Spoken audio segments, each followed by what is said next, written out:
келет, қарапайым айтайын, әлеуметтік желіден бәріңіз көріп жүрсіздер, бір тұтынушы бір жерге келетті, сен маған неге мемлекеттік тілде қызмет көрсетпейсің дейді, содан дау шығады, содан қоғам шулайды. Оның кеселі неде?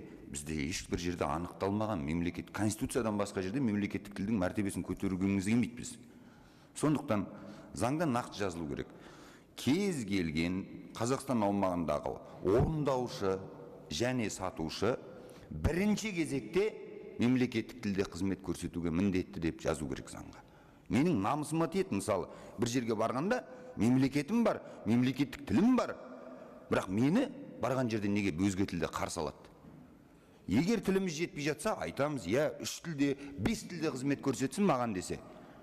Бірақ Қадыр атамыз айтпақшы, өзге тілдің бәрін біл, өз тіліңді құрметте.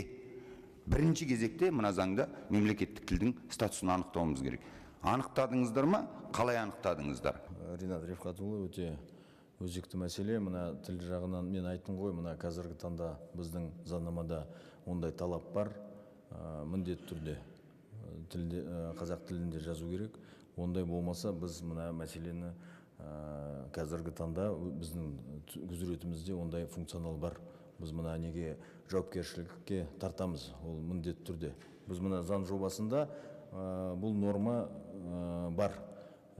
Қалай сіз мысалы қазақ тілінде сұранатын болсаңыз, сізге міндетті түрде қызмет көрсетеді. Ондай болмаса, онда сіздің құқығыңыз тұтынушы жағынан сіздің арыз жазатын құқығы бар.